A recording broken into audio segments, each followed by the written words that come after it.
Doctor Ramarao గారిని అంటే ఇంకా టైం కొంచెం ఇదిగా ఉంది కాబట్టి దయచేసి ఏమనుకోకుండా క్లుప్తంగా మాట్లాడుతుందా కోరుతాను.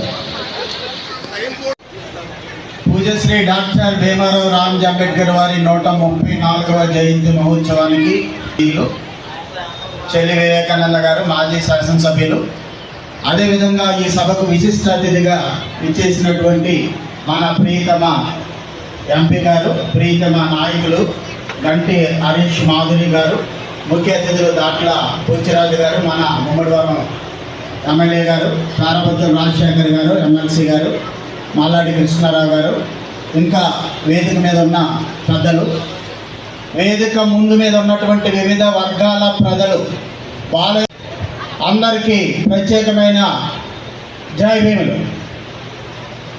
మరి భారతదేశ చరిత్రలో ఈ ముఖ చిత్రంలో మన ఎదుర్లంక గ్రామానికి ఒక పేజీ తెరిచి ఉంది. అదేవిధంగా గంటి మోహన్ చంద్ర బాలయోగి గారికి భారతదేశ చరిత్రలో ఒక పేజీ తెరిచి ఉంది.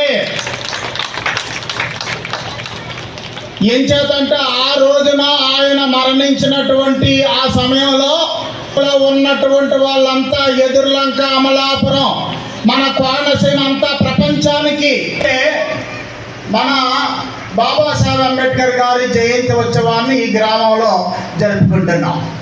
మరి ఇందాక బాలయోగి గారు చెప్పుకున్నాం, ఆయన ఈ నేల మీద పుట్టి పెరిగి మరి ఎంఏ బిఎల్ చదువుకుని ఒక ఉన్నత విద్యావంతుడయ్యి ఈ కోనసీమ అభివృద్ధికి విశేషమైన కృషి చేసి మనం మరి ప్రజలు ఒక వర్గం కాదు, ఈ కోనసీమ అన్ని వర్గాల ప్రజల మధ్యలో చిరస్థాయిగా ఉండిపోయి ఈ పరిసరాల అభివృద్ధికి పునాది వేసినటువంటి వారికి బాలయ్య అంబేద్కర్ గారు.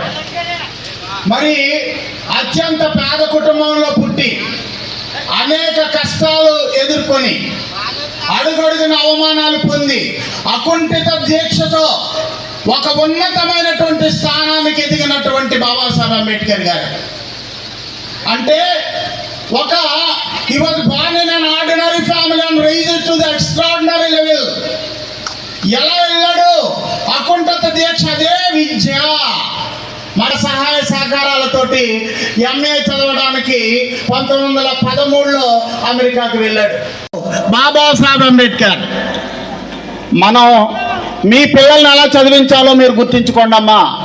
చాలా విజ్ఞానాన్ని చదివి అంటే మనం అందిస్తే ఒక సామాన్యుడు అసమాన స్థితికి ఏ విధంగా వెళ్ళగలడో అని నిరూపించిన వాడు అంబేద్కర్.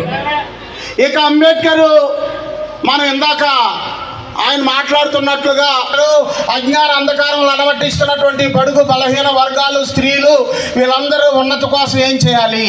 ఒక విద్య ద్వారా చేయాలి. అప్పుడు స్వాతంత్రం కోసం మనకి వీళ్ళ సైమన్ కమిల్ కాన్ఫరెన్స్ జరిగింది 1931, 30, 31, 32. అప్పుడు రౌండ్ టేబుల్ కాన్ఫరెన్స్ లో ఒకటి అడుగుతున్నాడు బాబాసాహెబ్ అంబేద్కర్ గారు, ఈ ఒక్క దేశాన్ని పెరిగి లేదు, మా దేశానికి స్వాతంత్రం ఇచ్చి తీరాలి, నా ప్రజలకి కూడా స్వాతంత్రం కావాలని ఎలుగెత్తి చాటినటువంటి దేశభక్తుడు బాబాసాహెబ్ అంబేద్కర్. అది దేశభక్తుడు, ఒక visionary. Ambedkar is not an ordinary man, is a social revolutionary and social visionary.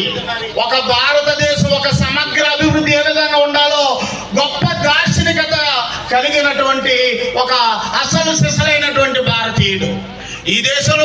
ఇంకా పెద్దలు, అతిరథ మహారాజులందరికీ పేరు పేరున నా హృదయపూర్వక జయభీములు తెలియజేస్తా ఉన్నాను. వేదికకి పేరు పేరున హృదయపూర్వక జయభీములు తెలియజేస్తా ఉన్నాం. ఈ గ్రామం మరి అతి ప్రాచీనమైనటువంటి చరిత్రలో పేరు పొందినటువంటి గ్రామం ఎదురులేక రామాలయంపేట. అదేవిధంగా ఈ పేటకు మరియు బాలయోగి గారికి మరియు మా నాన్నగారు గిట్ల సత్యదాస్ భాగవతార్ గారు ఈ గ్రామంలో అంబేద్కర్ జీవిత చరిత్రలు మరి వీరబ్రహ్మేంద్ర స్వామి జీవిత చరిత్రలు దగ్గరుండి చెప్పించినటువంటి మహానుభావుడు బాలయోగి గారు.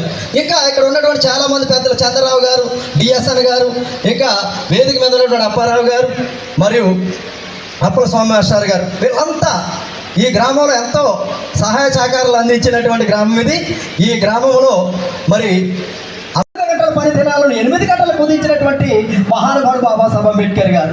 ఆడవారు కంపెనీల్లో చేస్తున్నటువంటి మన ఆడవారికి మరి 8 గంటల పని దినాలను, మరి గర్భిణీగా ఉన్నటువంటి ఈ స్త్రీలకు మెటర్నిటీ లీవ్లు ఇవన్నీ తెచ్చి చట్టం చేసి హెల్త్ ఇన్సూరెన్స్ కార్పొరేషన్స్ అని మరి ఈఎస్ఐ ఆరోగ్యశ్రీలు అన్ని రాజ్యాంగంలో బాబాసాహెబ్ గారు మహిళలు తెలుసుకోవాలి.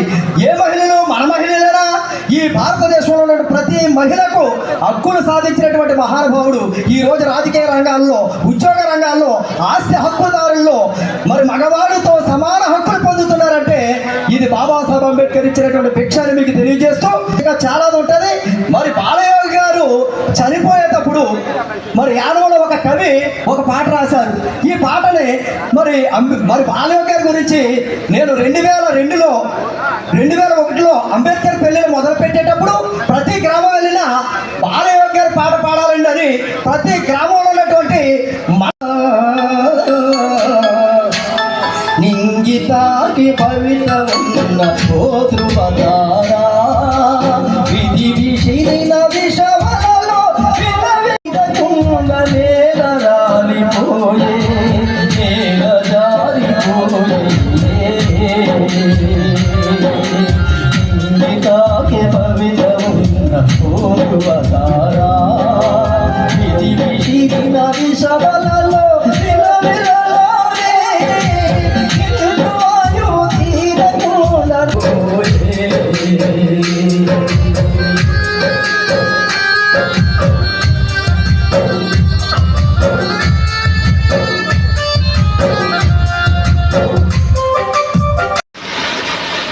ప్రపంచ మేధావి, భారతరత్న డాక్టర్ భీమరావు రామ్జీ అంబేద్కర్ గారి 134వ జయంతిని మరి గ్రామ ప్రజలందరూ ఇంత ఘనంగా నిర్వహించుకోవటం, దానికి మమ్మల్ని కూడా పిలవటం మా అదృష్టంగా భావిస్తూ ఇంత మంచి కార్యక్రమానికి అధ్యక్షులు మాజీ శాసనసభ్యులు పెద్దలు చెల్లి వివేకానంద గారికి, మనందరి అభిమాన నాయకులు స్థానిక శాసనసభ్యులు డాక్టర్ సుబ్బరాజు గారు, తమ్ముడు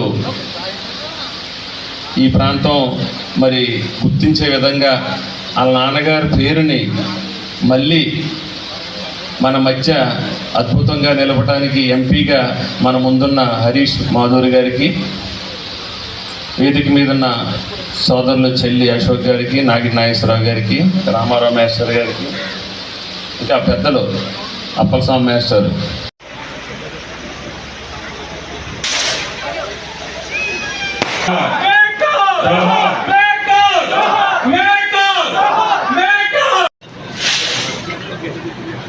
వీరికి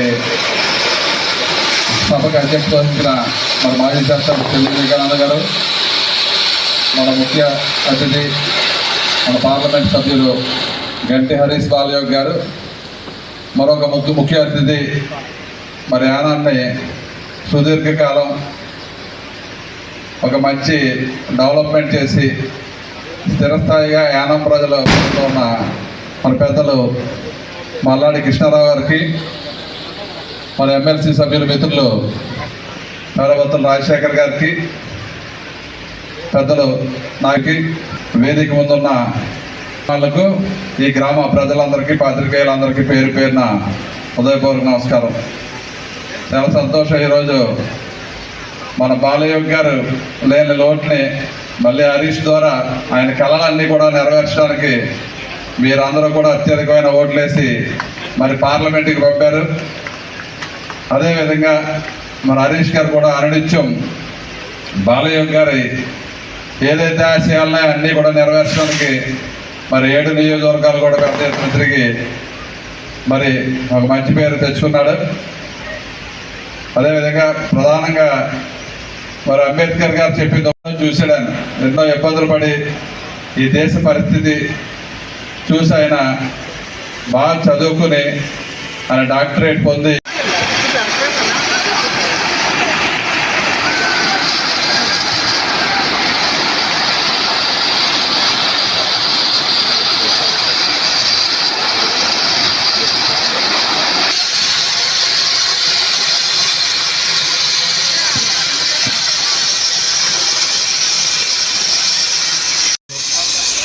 చెల్లి వివేకానంద గారికి, అలాగే వేదిక పైన ఉన్న పెద్దలందరికీ, వేదిక ముందు ఉన్న నా కుటుంబ సభ్యులు అందరికీ కూడా పేరు పేరున నమస్కారాలు తెలియజేసుకుంటూ, అలాగే ఈ రోజున బిఆర్ అంబేద్కర్ గారి 134 జయంతి సందర్భంగా రోజు ఇక్కడికి విచ్చేసిన ప్రతి ఒక్కరికి పేరు పేరున జై భీమ్.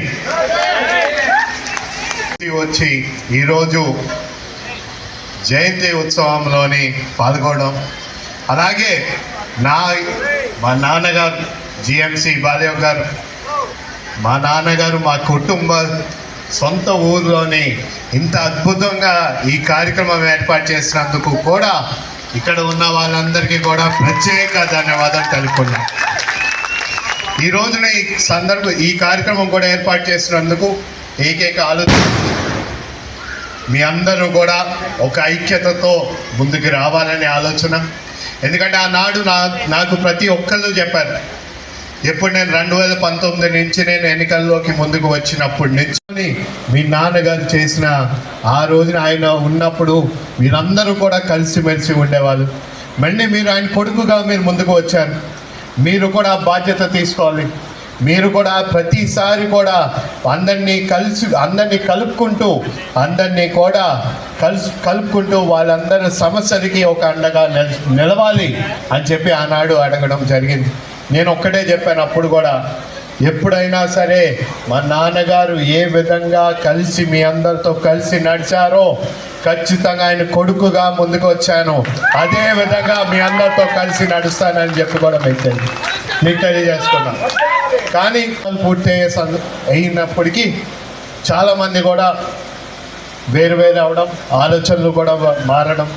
కానీ నేను మళ్ళీ వచ్చినప్పుడు నా ఒక్క ఆలోచన లేదు, ఆనాడు ఏ విధంగా నాన్నగారితో మీరందరూ కలిసి ఉన్నారు అదేవిధంగా మీరందరూ కలిసి ఉండాలని.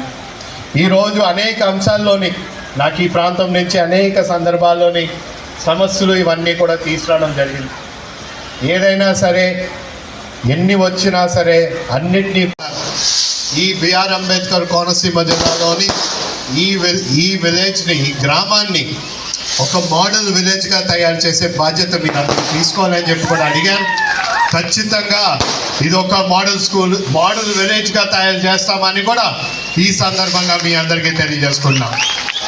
అదే కాకుండా ఈ రోజున ప్రతి ఒక్కరు కూడా మన స్థానిక శాసనసభ్యులు ఇంకో మాట చేసే వ్యక్తి కాదు. ఆయన ఎప్పుడు కూడా ఆనాడు నేను వెళ్ళినప్పటికీ, హరీష్ నేను ఆల్రెడీ ఒకరికి మాట ఇచ్చాను, నువ్వు తప్పుగా అనుకోక, నువ్వు బాలయ్య గారి అబ్బాయి, ఖచ్చితంగా నా సహకారం ఎప్పుడు నీ వైపే ఉంటుంది. కానీ ఆ రోజుకి నేను ఆల్రెడీ మాట ఇచ్చేయడం జరిగింది.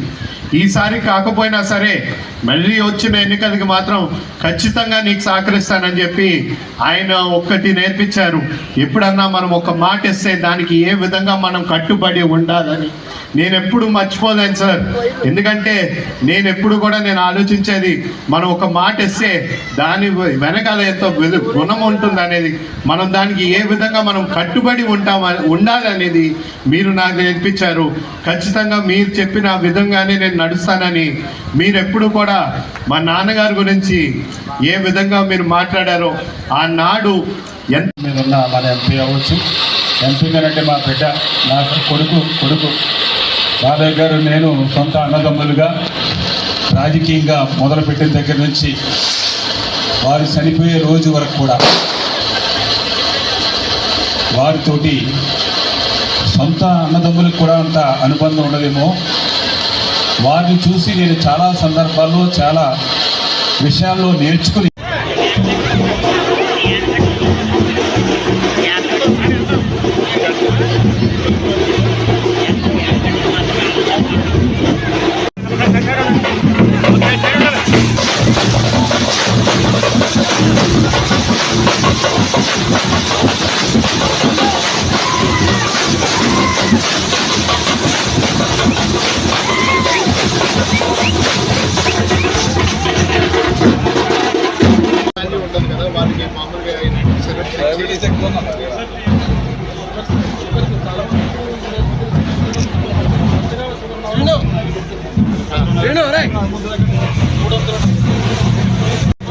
ఉండి పక్కన రే ఆగ్రా బాబు గెలుసు